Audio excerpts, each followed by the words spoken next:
रब्बे कदीर का शुक्र है कि उसने हमें हुजूर की उम्मत में पैदा फरमाया है और हमें वो रसूल अता किया जो रब का महबूब है, जो रब का महबूब है। ये तो करम है रब का कि उसने अपना महबूब हमें और आपको अता किया है, वरना कौन किसे अपना महबूब देता है। जो किसी का महबूब होता है ना, जो किसी का महबूब होता है वो उसका सब कुछ होता है। और ये तो करम है परवरदिगार का कि उसने अपना महबूब हमें और आपको दिया। और जब वो महबूब जमीन पे तशरीफ फरमा हो रहा है तो उसकी जबान की सदाएं थी रब्बे हबली उम्मती, रब्बे हबली उम्मती। जमील कादरी ने कहा था कि रब्बे हबली उम्मती कहते हुए पैदा हुए, रब ने फरमाया कि बख्शा सलातु वस्सलाम। ये तो हमारा मुकद्दर है कि हुजूर हमारे हिस्से में आ गए।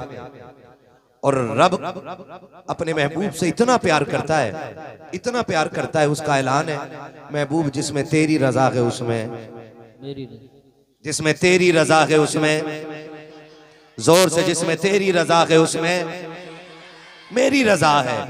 और महबूब अलैहिस्सलाम ने पहले ही वादा ले लिया, मालिक मेरी उम्मत। जलवागर हो रहे हैं तो कह रहे हैं रब्बे हबली उम्मती, अल्लाह मेरी उम्मत मेरे हवाले फरमा दे। अब मुफस्सिरीन ने जब इस बात पे गुफ्तगू की है, ये हवाले का क्या मतलब है। पैदा होते हुए सरकार जो कह रहे हैं, कारी आरिफ साहब तवज्जो करो वरना मैं खड़ा कर दूं इनको। नहीं तवज्जो ही तो नहीं है। जब हुजूर जलवगर हो रहे हैं तो रब्बे हबली की सदाएं दे रहे हैं। और रब्बे हबली की सदाई का मतलब क्या था, इस पे थोड़ा सा गौर करना है। अल्लाह मेरी उम्मत मेरे हवाले कर दे, मेरी उम्मत मेरे हवाले कर दे। हुजूर पैदा हो रहे हैं तो ये जानते मेरी एक उम्मत है। वो ये भी जानते हैं कि मेरी उम्मत में नेक भी होंगे, गुनाहगार भी होंगे। वो ये भी जानते हैं कि मेरी उम्मत में जो नेक होंगे वो रब की तरफ से इनाम के मुस्तहिक होंगे, और जो गुनाहगार होंगे वो रब की तरफ से सजा के मुस्तहिक होंगे। ये मुस्तफा जान रहे हैं कब, जब पैदा हो रहे हैं। फिर हुजूर को ये भी ख्याल आ रहा है क़यामत का दिन होगा, नफसी नफसी का आलम होगा, रब उम्मत को खड़ा करेगा और जब तराजू लगाएगा फिर अमल तोले जाएंगे। हुजूर ये सोच करके उम्मत का ख्याल फरमा रहे हैं कि मेरी उम्मत गुनाहगार होगी, अगर वो अमल तोलेगा तो मेरे गुनाहगार तो फंस जाएंगे, वो तो फंस जाएंगे, उनका क्या बनेगा। मेरे महबूब कहते हैं रब्बे हबली उम्मती, मालिक मेरी उम्मत मेरे हवाले फरमा दे, मेरी उम्मत मेरे हवाले फरमा दे। रब ने फरमाया महबूब उदास क्यों होता है, वो वक्त भी आने दे जब दुनिया सो रही होगी ना, तुझे मेराज में बुलाऊंगा और ऐसी तन्हाई होगी कि जहां तू होगा और मैं होगा, कोई तीसरा सुनने वाला नहीं होगा। मुस्तफा ये तन्हाई की बातें हैं, ये उम्मत का सौदा है। ये ऐसे आलम में किया जाएगा कि जब कोई तीसरा सुनने वाला ना होगा। फिर वो घड़ी भी आ गई, रब ने महबूब को बुलावा भेज दिया, जिब्रील जी रब्बे जलील उठा महबूब को जाके और लेके आ बारगाह में। और ऐसे मत लाना, दूल्हा बना के लाना है, दूल्हा बना के लाना है। मालिक 27वीं शब है, दूल्हा बनाऊंगा तो मालिक अंधेरा है। फिर जन्नत की लालटेन उठाई, जमीन की तरफ चलने लगे। रब ने फरमाया जिब्रील ये जन्नत के किंदील किधर लेके जा रहे हो। मालिक जमीन पे 27वीं शब है, अब्र छाया हुआ है, 27वीं शब में तो चांद भी छुप जाता है, तेरे महबूब को अंधेरे में दूल्हा कैसे बनाऊंगा। रब ने फरमाया इसकी जरूरत नहीं है। मालिक फिर कहा मैंने महबूब के चेहरे पे गैरत के 70,000 पर्दे डाल दिए हैं, एक पर्दा जाके पलट देना, जमीन व आसमान उसके नूर से रोशन कर दिया जाएगा। अब जरा गौर कीजिएगा, जिब्रील अमीन आए, हुजूर की बारगाह में हाजिर हो रहे हैं, हुजूर की बारगाह में हाजिर होकर के जगाने की कोशिश कर रहे हैं। सोच रहे हैं उठाए कैसे, उठाए कैसे। अगर उठाने की कोशिश कर रहे हैं हाथ से उठाएं ना, उम्मत की बड़ी तरबियत की है, थक के सोए हैं, आवाज नहीं देनी है। आज बड़े दिनों के बाद मुस्तफा को आराम की नींद आई है, ये सोच के जिब्रील हाथ नहीं लगा रहे। मालिक तू बता उठाऊं कैसे। रब ने फरमाया जो तेरा सबसे अजमत वाला पर है ना, वो मेरे महबूब के तलवों में लगा है। माशाअल्लाह। जो तेरा सबसे अजमतों वाला पर है वो मेरे महबूब के तलवों में लगा दे। अब जिब्रील ने नूरानी पर मलना शुरू किया है, मुस्तफ़ा की आंख खुल जाती है। जिब्रील कैसे आए हो? कहा रब ने याद किया है। कहा जाना किधर है? कहा अर्शों के ऊपर बुलाया जा रहा है। अल्लाह अकबर। अब मुस्तफ़ा को जिब्रील दूल्हा बना रहे हैं। जब दूल्हा बना करके सवारी के करीब लाए हैं, बुराक ने हरकत शुरू कर दी है। सरकार जब बुराक पे बैठने के करीब हुए हैं, बुराक ने हरकत की है, उछलना शुरू किया है। हजरत जिब्रील ने नकेल पकड़ी है और कहा तुझे पता नहीं है बैठने के लिए कौन आ रहा है? बुराक ने कहा मैं जानता हूँ, कुल कायनात का मालिक आ रहा है, नबियों का इमाम आ रहा है। कहा हरकत क्यों कर रहा है? कहा ये हरकत की वजह ये है जिब्रील मैं ये चाहता हूँ आज मुस्तफा की सवारी का शरफ मिला है। मैं तो ये चाहता हूँ अगर आज सवारी का शरफ मिला है, जब मुस्तफा मदीने से उठ करके मैदान महशर में आए तो मुझी को सवारी का शरफ बख्श दिया जाए। आका कहते जिब्रील इससे कह दो जो इसने कह दिया है वो हमने सुन लिया। नारे तकबीर, नारे रिसालत, नारे गौसियत, मसलके आला हजरत, फैजान आला हजरत, इश्क मोहब्बत, मुफ्ती हम्माद रजा साहिब क़िबला, सीरत मुस्तफ़ा कॉन्फ्रेंस। सुभान। बात बहुत लंबी होगी, तफसील से नहीं। हुजूर बैठे मेराज में गए रब की कुर्बतों में। जब रब की कुर्बतों में पहुंचे, रब ने फरमाया महबूब बहुत रोया है, बड़ा याद किया है उम्मत को, बहुत दुख उठाए हैं, अब बता चाहता क्या है? मेरे नबी ने कहा था अल्लाह मेरी उम्मत। रब ने फरमाया महबूब और भी कुछ मांग। दूसरी मर्तबा फिर कहा मालिक मेरी उम्मत। तीसरी मर्तबा फिर कहा और भी कुछ मांग। हुजूर ने फिर कहा मेरी उम्मत। रब ने फरमाया महबूब दिल थोड़ा ना कर, जा वादा रहा, मैदान क़यामत होगा, पुलसिरात होगी और सुन तराजू भी लगेगी। महबूब कोई भी काम तेरी रजा के बगैर नहीं होना है, तू इशारा करता जाएगा तेरा रब जन्नत देता जाएगा। सुभान अल्लाह, माशाअल्लाह। वादे ले लिए, माँ कान अल्लाहु लियुअज़्ज़िबहुम व अंत फ़ीहिम रसूला। महबूब कुरान कह रहा है ये तो अल्लाह उस वक्त तक आपकी उम्मत को अजाब नहीं देगा जब तक आप इनके दरमियान रहेंगे। और हुजूर आज भी उम्मत के दरमियान रहते हैं। हुजूर आज भी उम्मत के दरमियान रहते हैं। महबूब किसी का उदास दिल देखना गवारा ही नहीं करते हैं। आज भी अगर कोई रो के हुजूर को पुकार ले, खुदा की कसम या तो मदीने बुला के जियारत करा देते हैं या फिर ख्वाब में आकर मुस्तफा चेहरा दिखा दिया करते हैं। क्यों? माशाअल्लाह, माशाअल्लाह। करने वाले लोग होना तो फिर मुस्तफा किसी के दिल तोड़ा नहीं करते। अल्लाह अकबर। तवज्जो है सारे लोगों को? थके नहीं है ना? चलूं थोड़ा सा आगे। मेरे हुजूर हैं, हुजूर के एक सहाबी हैं हजरत जाबिर बिन अब्दुल्ला, ये हुजूर के सहाबी हैं और हुजूर के बड़े चहीते सहाबी हैं हजरत जाबिर रज़ी अल्लाह तआला। इतने चहीते सहाबी हैं कि मुस्तफा बड़ा प्यार करते हैं इनसे। जब आपके हजरत जाबिर के वालिद एक जंग में शहीद हो गए ना, एक जंग में शहीद हो गए तो ये हुजूर की बारगाह में आए। हुजूर ने कहा जाबिर क्या हाल है? अर्ज करते हैं सरकार आज मैं यतीम हो गया हूं। मेरे नबी ने फरमाया जाबिर तू यतीम नहीं है, आज से ना तू यतीम नहीं है, मैं तेरे साथ खड़ा हूं। ये नबी ने कहा। और फिर जब बेकरार हुए तो जाबिर कहते हैं या रसूल अल्लाह मेरे वालिद का हाल बताएं। सरकार ने फरमाया जब जाबिर शहीद होकर रब की बारगाह में पहुंचे ना तुम्हारे वालिद अब्दुल्ला, तो रब ने पूछा क्या चाहते हो? उन्होंने कहा मालिक फिर जिंदगी दे, फिर तेरे नाम पे शहीद होना चाहता हूं। तसल्ली मिल गई उनको। यही हजरत जाबिर है। जंगे ओहद का मौका है, खंदक का मौका है, खंदक खोदी जा रही है, खंदक खोदी जा रही है।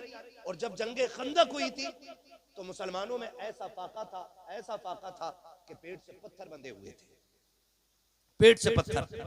आज दौलत की कसरत है, आज रिस्क बेशुमार है, आज जितना खाता नहीं उतना फेंक दिया जाता है। इतनी रिस्क की लोग कदर नहीं करते। इस्लाम इस मुश्किल से दौर से गुजरा है कि पेट से पत्थर बंधे हुए। सरकार की बारगाह में साहब आए, हुजूर एक पत्थर आ गया है, टूट नहीं रहा है। मेरे नबी आप आए ना, सरकार ने कुदाल पकड़ा, पहली ज़रब मारी, एक चिंगारी निकली। हुजूर ने कहा सुभान अल्लाह। दूसरी ज़रब मारी, फिर कहा चिंगारी निकली, सुभान अल्लाह। तीसरी ज़रब मारी, फिर चिंगारी निकली, फिर फरमाया सुभान अल्लाह। सहाबा कहते हैं हुजूर ये क्या बात थी, आप बार बार सुभान अल्लाह कहते रहे। आका फरमाते रहे कि हर ज़र्ब पे जिब्रील मुझे खुशखबरी देते गए कि फला फला इलाके मुस्तफ़ा फतह होने वाले हैं। सुभान अल्लाह माशाअल्लाह। हजरत जाबिर कहते हैं कि जब सरकार ने कुदाल उठाया और आका की कमीज उठी तो पेट से पत्थर बंधा हुआ। क्या था पेट से? पत्थर। जोर से पेट से पत्थर क्यों बांधते लोग? आज भी फिलिस्तीन में भूखे पेट से पत्थर बांध रहे हैं। आज भी बच्चों के पेट से पत्थर बंधे फिलिस्तीन में। पेट से पत्थर बांधने की वजह यह होती है कि जब पेट खाली होता है ना और वो कमर से चिपकता है तो भूख कम लगती है, और जब दूर होता है तो भूख ज्यादा लगती है। इसलिए हुजूर और सहाबा पेट से पत्थर बांध लेते थे ताकि भूख का एहसास ज्यादा ना हो।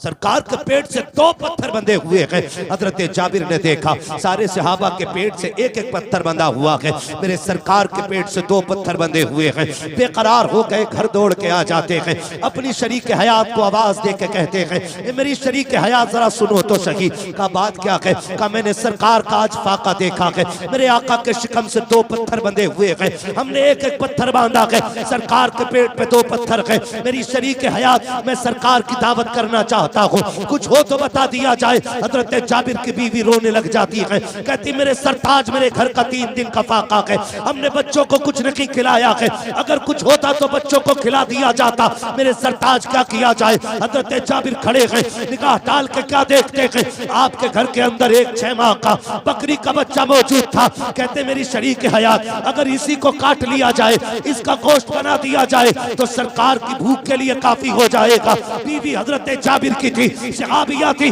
अर्ज करती है मेरे सरताज अगर आप ये चाहते हैं तो बहुत अच्छा फैसला है, चाहिए मैं इसका इंतजाम करती हूँ, आप जाकर सरकार की दावत कर दीजिए। हजरत जाबिर ने बच्चे को सिवा किया है, गोश्त बनाया, तोड़े तोड़े सरकार की बारगाह में आते हैं, अर्ज करते हैं मेरे सरकार आपकी दावत आज मेरे घर पे है। जैसी हजरत जाबिर ने इतना कहा है, मुस्तफा ने सर उठाया है और जिधर जिधर लोग गड्ढे खोद रहे थे, खंदक खोदने वाली जमात की तरफ मेरे आका ने देख के कहा था मेरे सहाबा तुम्हारी भी दावत है, मेरे सहाबा तुम्हारी भी दावत है, मेरे सहाबा तुम्हारी भी दावत है। जब सरकार ने दावत की तो 1-2 की नहीं 1500 की दावत हो जा रही है, और 6 माह का बकरी का बच्चा है। हजरत जाबिर कभी हुजूर को देख रहे हैं, कभी उन लोगों को देख रहे हैं जिनकी दावत कर दी गई है। तोड़े तोड़े घर आए, का शरीक हयात गजब हो गया है, का क्या हुआ? का मैंने आका की दावत की थी, सरकार ने 1500 सहाबा की दावत कर दी है, अब क्या होगा? बीवी भी सहाबिया थी और मुस्तफा के दर की परवरदा। बीवी ने कहा बता मेरे सरताज तुमने किसकी दावत की थी? कहा मैंने मुस्तफा की दावत की थी। और कहा 1500 की दावत किसने की है? कहा वो मुस्तफा ने की है। तो बीवी ने कहा सुनो तुम हुजूर को खिलाओ, 1500 को हुजूर खुद खिला के दिखा दे। सुभान अल्लाह माशाअल्लाह। नारे तकबीर, नारे रिसालत, नारे गौसियत, मसलके आला हजरत मुफ्ती हम्माद रजा साहिब क़िबला सीरत मुस्तफ़ा कॉन्फ्रेंस। सुभान अल्लाह सुभान अल्लाह माशाअल्लाह। अर्ज करती मेरे सरताज जिनकी दावत आपने की आप उनकी फिक्र करें, और जिनकी दावत हुजूर ने की है उनका इंतजाम हुजूर कर देंगे। जाइए बेफिक्री से सरकार को बुला लाइए। अब देखें वो सरकार को बुलाने आए, हुजूर खाना तैयार है। सरकार ने फरमाया सारे चलो जाबिर के घर दावत हो गई है। सुभान अल्लाह। सारे सहाबा आ गए। हजरत जाबिर का घर इतना बड़ा था कि उसमें 10 लोगों से ज्यादा नहीं आ सकते थे। एक वक्त में एक साथ में 10 लोगों से ज्यादा नहीं आ सकते थे। मेरे हुजूर 1500 को लेके गए। बाज मुफस्सिरीन ने लिखा है हुजूर जिधर निकाह डालते थे दीवार पीछे हटती चली जाती थी। सुभान अल्लाह माशाअल्लाह। 1500 हजरत जाबिर के 10 घर 10 लोगों के हिस्से के मकान में आ गए। हाँ, और फिर हुजूर ने फरमाया सुनो जाबिर बीवी से कह देना जब तक मैं ना आ जाऊं रोटी ना बनाए, आटा गूंद के रख ले, और जब तक मैं ना कहूं खाना शुरू न किया जाए। हुजूर 1500 सहाबा को लेकर के आए। अंदर आए। सरकार ने फरमाया कहाँ है बच्ची मेरी? बीवी ने हजरत जाबिर की कहा आए सरकार। हुजूर किचन में तशरीफ लाए। कहा वो गोश्त की तरह जो बनाया है। हुजूर ने हांडी का मुंह खोला, लुआब डाला, फरमाया खिलाते रहो खत्म नहीं होने वाला है। सुभान अल्लाह माशाअल्लाह। जो आटा गूंदा रखा था हुजूर ने उसमें ना लुआब मिला दिया। साहब रोटी बनाओ। और सरकार ने फरमाया सहाबा से 10-10 करके आते जाओ और खाते जाओ। 10-10 करके 1500 सहाबा खा गए और खाना खत्म नहीं हुआ। खाना जोर से खाना खत्म नहीं हुआ। 10-10 करके सहाबा खा के जा रहे हैं और खाना खत्म नहीं हो रहा। फिर जब सब खा चुके, हजरत जाबिर अर्ज करते हुजूर आप खा लें, अब आप खा लें।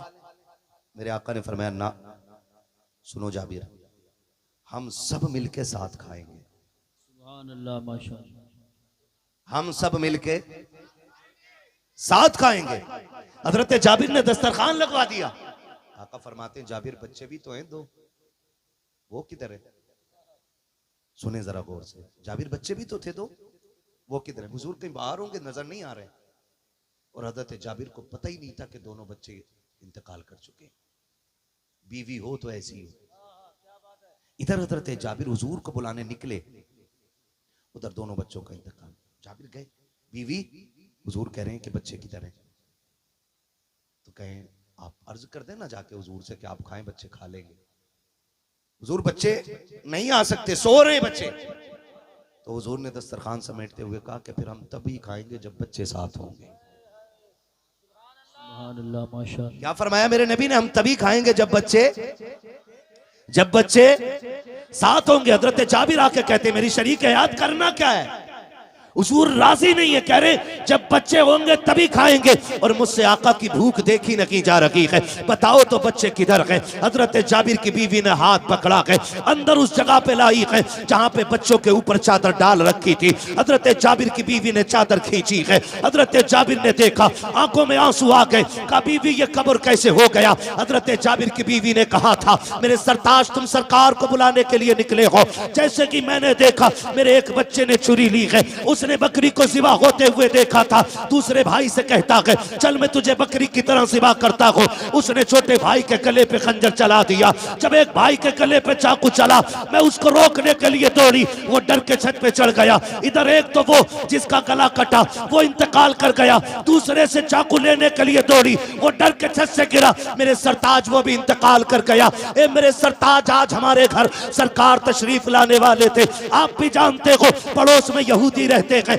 अगर हम अपने बच्चों की मौत का ऐलान कर देते, हमारे घर में मातम होता, यहूदियों को हंसने का मौका मिल जाता। लो जी इनके घर में नबी आए हैं और सबको रुला के गए हैं। कहा मेरे सरताज मैं ये भी नहीं चाहती मेरे नबी के आने पे कोई उंगलियां उठा सके। मैंने बच्चों की मौत को राज इसलिए रखा था ताकि सरकार की दावत पे कोई फर्क न पड़ने पाए। हजरत जाबिर कहते हैं खातून सब्र से काम ले, वो आया है जो रुलाने के लिए नहीं जमाने को हंसाने।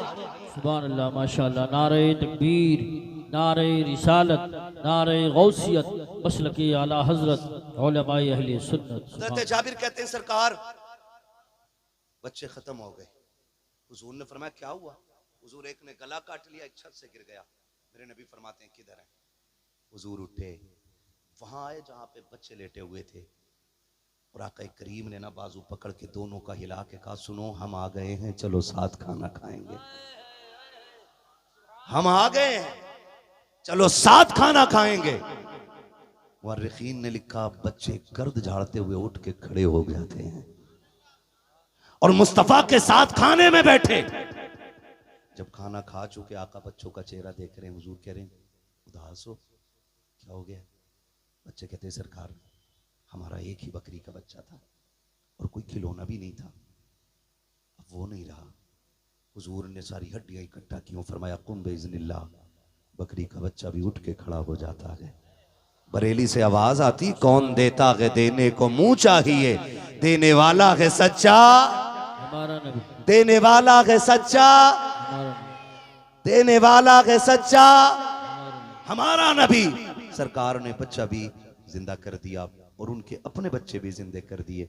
लोग बात करते हैं कि हजरत ईसा की ठोकर से मुर्दे जिंदा होते थे, देख मेरे नबी ने मुर्दा जाबिर के बच्चे जिंदा कर दिए हैं। बेशक है ना भाई? बरेली वाले ने कहा जिनके तलवों का धोबन है आबे हयात है वो जाने मसीहा, हमारा है वो जाने मसीहा हमारा नबी। ये मेरे सरकार की शान है। सरकार किसी को उदास देख ही नहीं सकते, देख ही नहीं सकते किसी को उदास मेरे सरकार।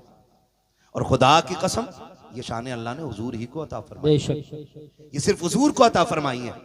एक दिन ना हजरत अली आए, वो घर उदास होकर बैठ गए। तवज्जो है, थके नहीं है ना?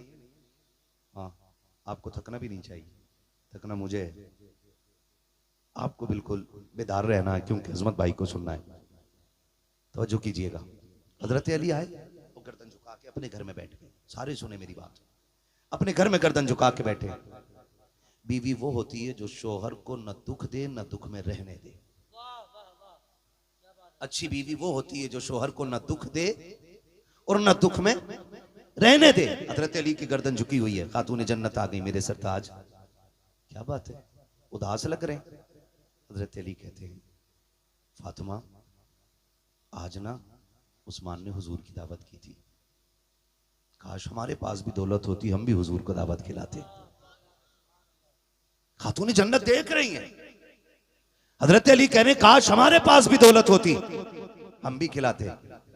और हजरत उस्मान हजरत अली के साड़ू हैं। दो बेटियां सरकार की हजरत उस्मान के निकाह में आई और हजरत उस्मान ने दावत की। हजरत अली कह रहे काश मेरे घर भी दौलत होती, मैं भी हुजूर की दावत करता। खातून जन्नत बड़ी आगे कहती हैं, अली फिक्र क्यों करते हो, जाओ मुस्तफा से जाके कह देना कल हमारे घर पे दावत है। बोलो सुभान अल्लाह।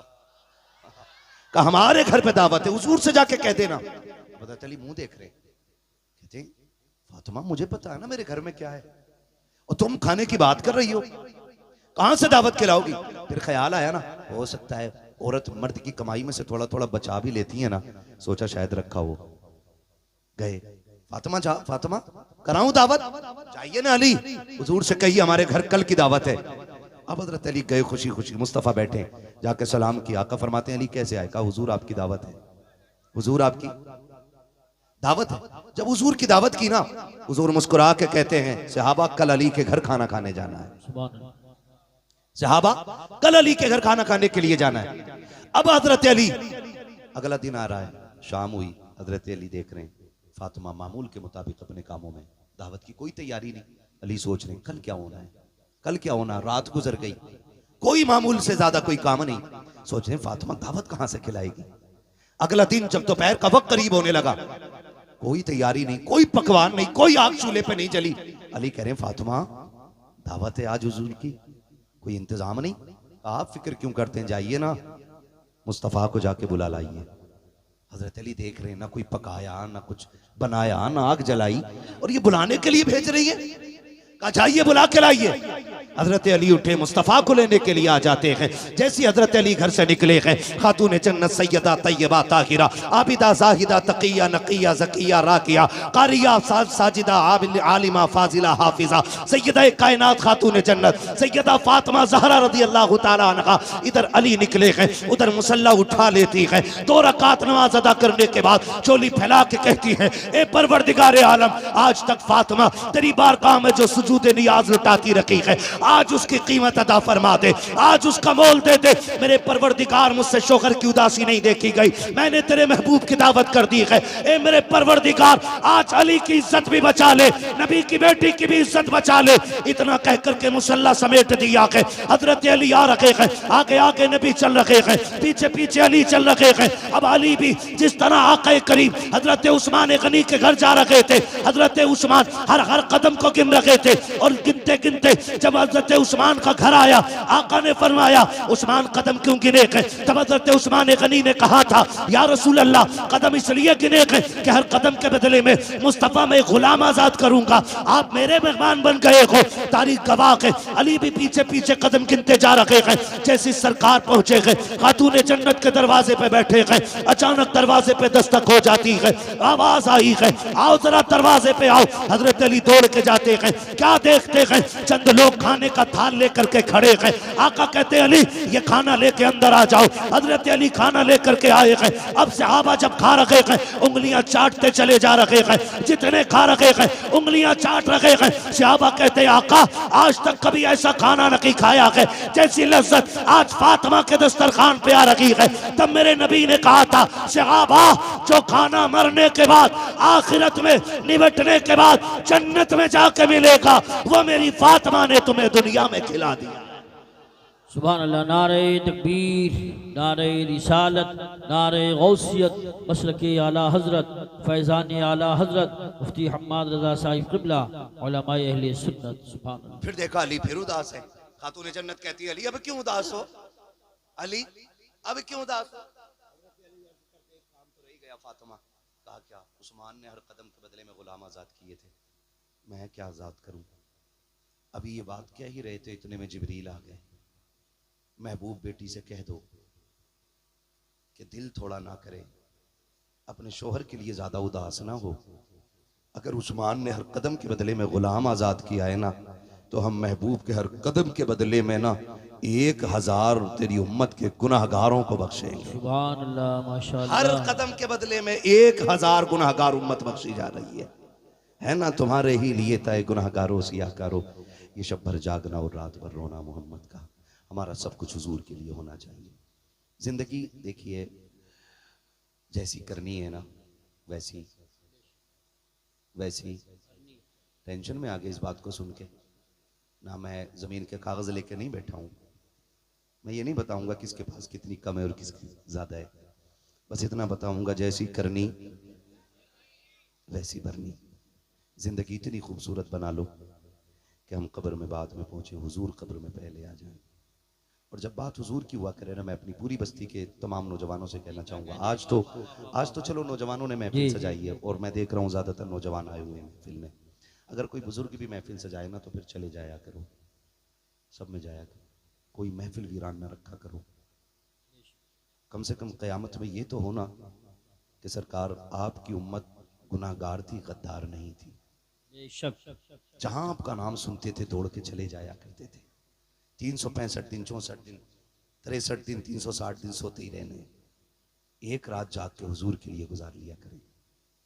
और याद रखिएगा इन महफिलों की इतनी अजमतें बयान की गई हैं कि जितने इस महफिल में आ जाते हैं रब के करम से सारे बख्श दिए जाते हैं। अभी अजमत भाई ने एक बात कही थी वालिदैन के हवाले से, जमाने से निराली है जो उल्फत बाप करता है। आपसे बस इतना कहना चाहूंगा, अपने माँ बाप की इज्जत करें सबसे। खुद से भी मैं कहता हूं इस बात को, मैं भी और आप भी अपने माँ बाप की इज्जत करें। इनसे बड़ी दुनिया में कोई दौलत नहीं है। दुआओं की मकबूलियत का क़िबला ये है, अगर आपकी दुआएं कबूल ना होती हो ना तो फिर माँ के कदमों में आ जाया करो। अगर इसकी झोली फैल जाती है तो रब बिगड़े मुकद्दर सवार देता है। वो बच्चे खुशनसीब होते हैं जिनके सर पे हाथ रखने वाले माँ बाप जिंदा होते हैं। वो बड़े मुकद्दरों के मालिक होते हैं जिनको माँ बाप की दुआएं मिलती हैं। उनसे पूछो वो बड़े तन्हा हो जाते हैं जिनके माँ बाप कब्रिस्तान चले जाते हैं। आज माँ बाप की चीख पे आवाज पे ना हम आवाज नहीं देते, हम उनकी आवाज देने पे ना मोबाइल में लगे रहते हैं, कुट कुट कुट कुट कुट कुट। वो कहते पानी ला दे, कह रहा अभी आया अभी आया अभी आया ना। आज इनकी एक आवाज पे दौड़ जाया करो। अगर ये कब्रिस्तान चले गए तो तुम चीख चीख के मर जाओगे, इनकी आवाज कब्र से बाहर नहीं सुन पाओगे। कदर कर लें इनकी, इज्जत कर लें इनकी। याद रखिएगा माँ बाप जिंदा होते हैं ना तो बच्चे ईद के दिन 2 रकात पढ़ के घर आया करते हैं, और अगर माँ बाप मर जाते हैं तो 2 रकात पढ़ के बच्चे कब्रिस्तान जाते हैं। क्यों? क्योंकि असली ईद की खुशी जो है ना वो यारों के गले लग के नहीं मिलती, माँ बाप की मीठी दुआओं के बाद मिला करती है। अगर बाप ये कहते तुझे ईद मुबारक हो तो खुदा की कसम फरिश्ते आमीन कहने लग जाते हैं। माँ माथा चूम के कह दे भलाओ तेरा, तुझे किसी की नजर न लग जाए, खुदा की कसम फरिश्ते बलाएं लेने लग जाते हैं। आज अगर माँ बाप है ना, इनकी इज्जत कर लीजिएगा, इनकी कदर कर लीजिएगा। कारी यूसुफ साहब क़िबला ने अभी जिक्र किया, वालिदा नहीं रही, अल्लाह इनकी वालिदा को बेहिसाब जन्नतुल फिरदौस नसीब फरमाए। और हम में से जिनके वालिदैन बाहयात हैं अल्लाह उनको भी अपने महबूब के सदक़े में जन्नती बना दे। कह दो आमीन। नाराज हो अम्मा अब्बा के नाम पे? कहो जोर से आमीन। कह रहा मैं अपने अब्बा के पास ना बैठूंगा। क्यों? कह रहा फैसला ही सही ना करा। आजमत भाई ऐसे ही कहते हैं, फैसला ही सही ना करा मेरे अब्बा ने। क्यों? कि मेरे भैया को इतनी दे दी, मुझे इतनी कम दी है। सुन, वो तुझे बिल्कुल भी ना देना तो तुझे हक नहीं है कि तू ये कह सके मेरे बाप ने फैसला सही नहीं किया। बाप से जमीन का मालिक नहीं, तेरी खाल का भी मालिक है, तेरे बाल का भी मालिक है, तेरे खून के कतरे कतरे का मालिक बाप होता है। तू होता कौन है ये कहने वाला कि मेरे बाप ने गलत फैसला किया है? वो सुन, अगर तुझे लगता है ना इंसाफ ना भी हुआ है, गर्दन झुका के ना तस्लीम कर ले, खुदा उसकी मर्जी से लेने में तुझे इतना देगा कि तेरी 7 पुश्तों से खाया नहीं जाएगा। मगर शर्त यह है कि बाप के फैसले को दुरुस्त माना जाए। मानेंगे इंशाअल्लाह? मानेंगे इंशाअल्लाह?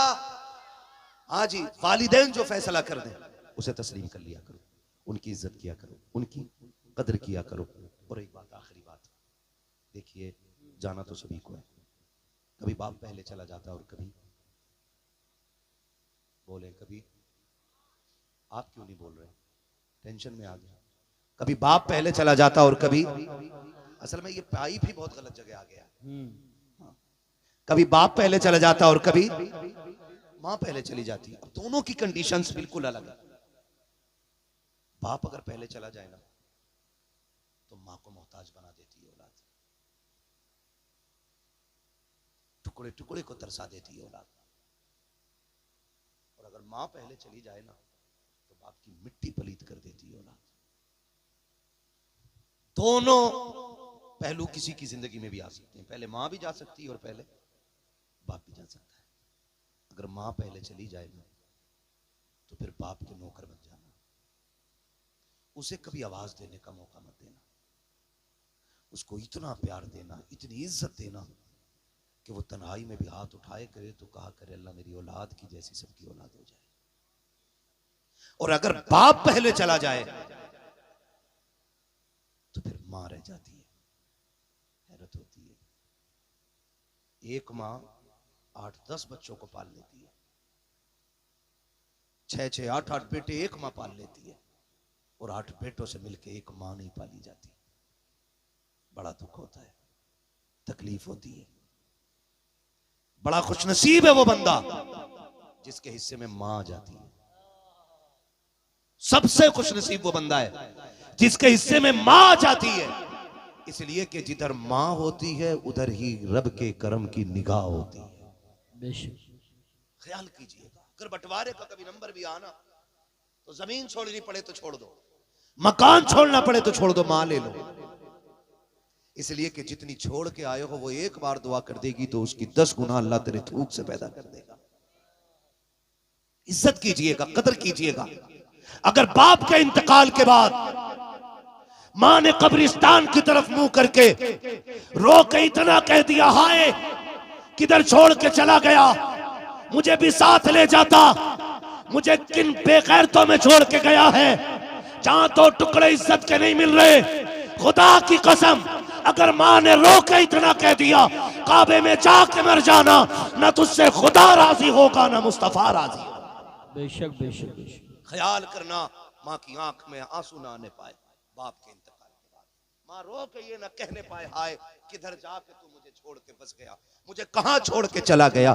खुदा के वास्ते औलाद से कहना चाहूंगा, माँ बाप रब की बड़ी नेमत होते हैं, इतनी बड़ी दौलत होते हैं अल्लाह की माँ बाप। खुदा की कसम ना हो तो बड़े घर भी वीरान नजर आया करते हैं।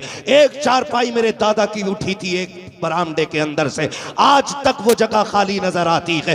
तब पता चलता कि बड़े बूढ़ों की कदर क्या होती है। आज बड़ी आसानी से चारपाई इधर से उधर कर देते हो और ख्याल ये रखते हो कि ये चारपाई हट जाएगी तो 2 कमरों का मालिक हो जाऊंगा, 3 कमरों का मालिक हो जाऊंगा, 4 कमरों का मालिक हो जाऊंगा। खुदा की कसम, जिस दिन इस बाप की चारपाई उठ गई, माँ की चारपाई उठ गई, भले तेरा सहन तो चौड़ा हो जाएगा, चारपाई की जगह तो बढ़ जाएगी, लेकिन तुझे अपना घर कब्रिस्तान नजर आएगा। इसलिए कि आते जाते जो टोकते हुए डांटते हुए तुझे दुआएं दे सकता है, वो माँ बाप के अलावा कोई दूसरा नहीं हो सकता। बेशक बेशक। इसलिए हर एक से गुजारिश है, हर एक से गुजारिश है, अपने माँ बाप की इज्जत करेंगे इंशाल्लाह, करेंगे इंशाल्लाह। वैसे तो अल्लाह का शुक्र है हमारे गांव में ऐसी शिकायतें नहीं मिलती हैं, अक्सर लोग माँ बाप की खिदमत करने वाले हैं।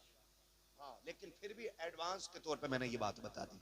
लेकिन इतना तो जरूर है ना, अभी भी देखा हमने, अभी भी देखा शब बरात में हम जा रहे हैं ना, तो तब भी हमारे गांव के लोग लड़के ना पटपटिया से इधर उधर निकल रहे थे। हाँ, पटपटिया से इधर उधर भागे फिर रहे थे। कोशिश कीजिएगा कि शब बरात में ना अपनी बस्ती में रहिए, और अपनी मस्जिदों को आबाद रखिए। अल्लाह से तो तौबा करते रहिएगा। और मैं तो जानता हूँ कि सबसे खुश नसीब वो बंदा होता है जिसे शब बारात भी मिले, माँ बाप का साथ भी मिले।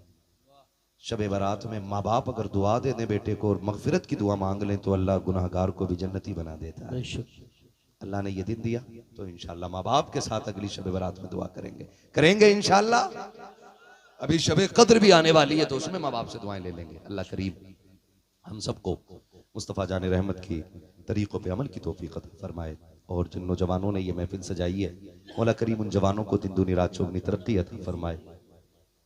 शजरे की फरमाइश अपने गांव में भी सुना ना, सुना दे, बोलो जरा सुभान अल्लाह। आशिम भाई जरा इसको थोड़ा रिपीट दे और थोड़ी आवाज भी दे देना, बोले जरा सुभान अल्लाह। सुनो भाई बड़े बूढ़ो, कतई सुभान अल्लाह इसलिए नहीं कह रहे हो कि सब जमींदार बैठे हो, ये अलग बात है, खामोश खड़े रहते हैं, फिर भी जो लोग बड़े हैं वो बड़े रहते हैं। ऐसे असलाफ से मिलता है हमारा शजरा जिनके कदमों में कई ताज पड़े रहते हैं, है ना जी। तो बहुत बड़े लोग हो तो आप भी बोलो जरा सुभान अल्लाह।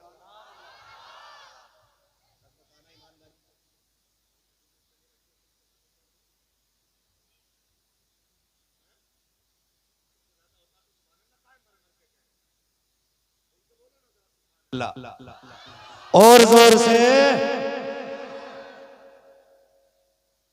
पूरी दुनिया सुन रही है, ठीक है, और सुनती रहेगी। बराबर वाले, बराबर वाले अल्लाह वाले होते भले आदमी।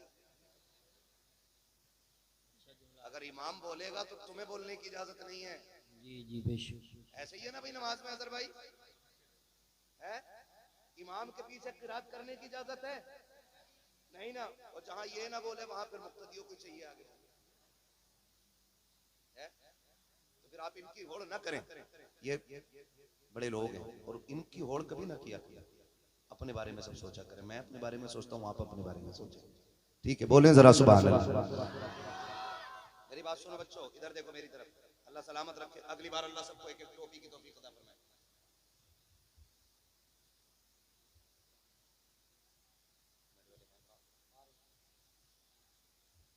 बेटे पैर पीछे करो, अच्छे बच्चे, पहली बार आए जलसे। हमारे गांव के बच्चे तो बड़े मुअज्जब होते हैं।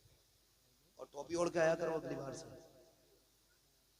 टोपी होनी चाहिए कि नहीं होनी चाहिए, है ना? टोपी ओढ़ के आया करो, ऐसे ही चल देते। पकौड़ी खाई और फिर आगे बैठ गया। आज तूने पहली बार टोपी ओढ़ी है शायद, इसलिए दिखा रहा कि मेरी टोपी दे। कोशिश ये कीजिएगा कि जब भी हुजूर के नाम की महफिल सजे सारे हाजिर हुआ करें इंशाअल्लाह। और याद रखो महफिल किसी के बाप की नहीं होती है,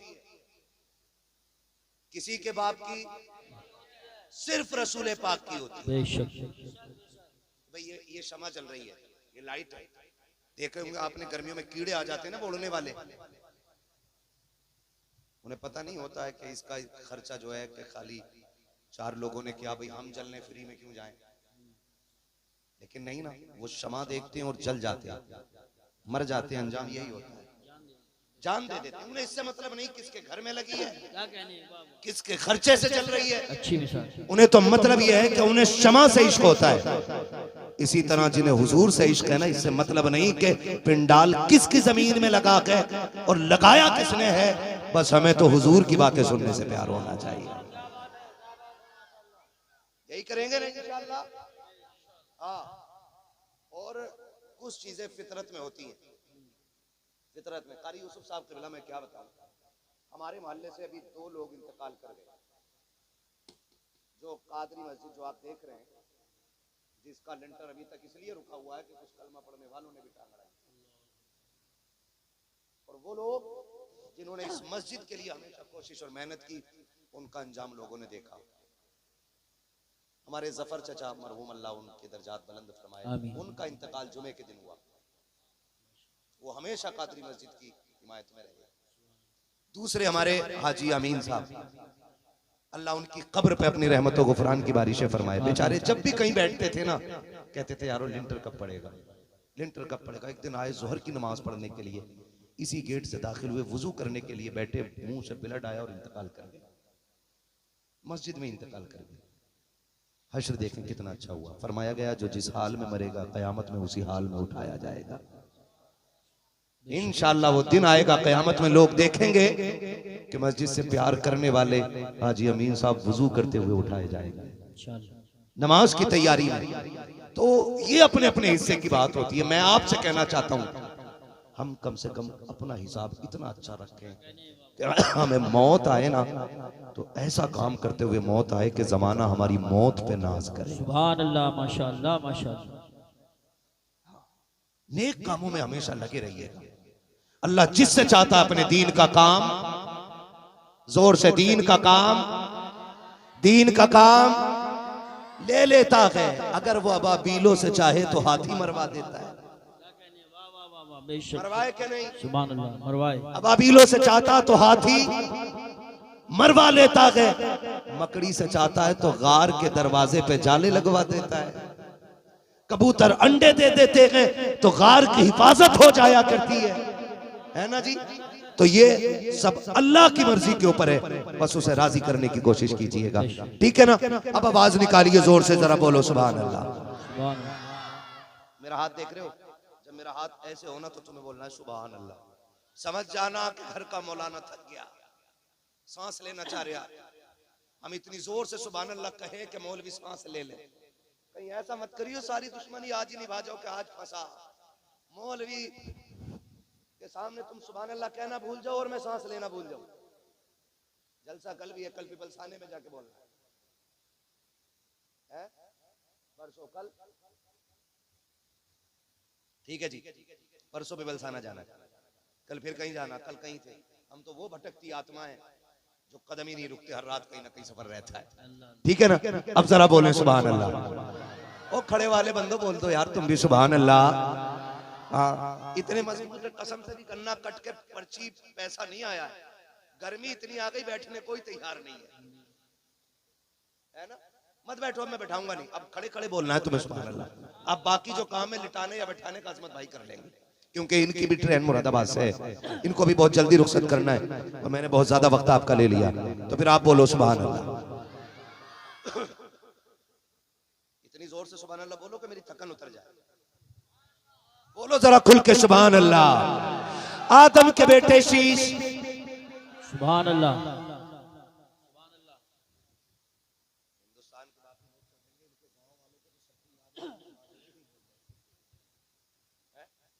पाबंदी के साथ थोड़ा मजबूत होके बोलो सुभान अल्लाह।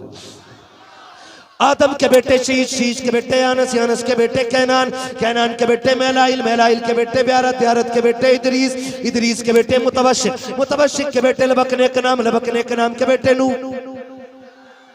आसिम भाई ऐसे मुझसे ले लियो, अगर कुछ खराब हो जाए तो गड़बड़ ना करो, थोड़ा आवाज दे दो इसको। जब आवाज पकड़ने लगता हम समझ जाते हैं आपने कारीगरी कर दी है। मुफ्ती गुलफाम सही कह रहे थे, घोड़े वाला और माइक वाला कभी सीधा बैठते ही नहीं, कुट कुट कुट कुट करते ही रहता है। बहुत अच्छा तुम्हारा साउंड है भाई, बहुत अच्छा बोल रहा। बहुत दिन के बाद आज इनके साउंड पे बोलने का मौका मिला। बोले जरा सुभान अल्लाह। आदम के बेटे शीश, शीश के बेटे अनस, अनस के बेटे कैनान, कैनान के बेटे मेलाइल, मेलाइल के बेटे ब्यारत, ब्यारत के बेटे इदरीस, इदरीस के बेटे मुतवशिक, मुतवशिक के बेटे लबकने के नाम, लबकने के नाम के बेटे नूह, नूह के बेटे साम, साम के बेटे जुलात, जुलात के बेटे शालिद, शालिद के बेटे आबिर, आबिर के बेटे दाता, दाता के बेटे रावा, रावा के बेटे सारू, सारू के बेटे नखुर, नखुर के बेटे तारिक, तारिक के बेटे इब्राहिम खलीलुल्लाह, इब्राहिम खलीलुल्लाह के बेटे इस्माइल ज़बीहुल्लाह, इस्माइल ज़बीहुल्लाह के बेटे केदार, केदार के बेटे अवाम, अवाम के बेटे अमल, अमल के बेटे साबित, साबित के बेटे सलमान, सलमान के बेटे रईसा, रईसा के बेटे इलियासा, इलियासा के बेटे औद, औद के बेटे हव्वा, हव्वा के बेटे अदनान, अदनान के बेटे मात, मात के बेटे नदार, नदार के बेटे मुदिर, मुदिर के बेटे इलियास, इलियास के बेटे मुदरिका, मुदरिका के बेटे खदीमा, खदीमा के बेटे किनाना, किनाना के बेटे नदर, किनाना के बेटे नदर, नदर के बेटे मालिक, मालिक के बेटे फार, फार के बेटे गालिब, गालिब के बेटे लुई, लुई के बेटे काब, काब के बेटे मुर्रा, मुर्रा के बेटे किलाब, किलाब के बेटे कुसई, कुसई के बेटे अब्दे मनाफ, अब्दे मनाफ के बेटे हाशिम है, हाशिम के बेटे अब्दुल मुत्तलिब है, अब्दुल मुत्तलिब के बेटे अब्दुल्लाह है और अब्दुल्लाह के बेटे मोहम्मद रसूलुल्लाह। नारे तकबीर, नारे रिसालत, नारे गौसियत, मसलके आला हजरत, फैज़ान आला हजरत हज़रत अल्लामा मुफ्ती हम्माद रज़ा साहिब क़िबला, उलमाए अहले सुन्नत, सीरत मुस्तफ़ा कॉन्फ्रेंस, रज़ा कमेटी।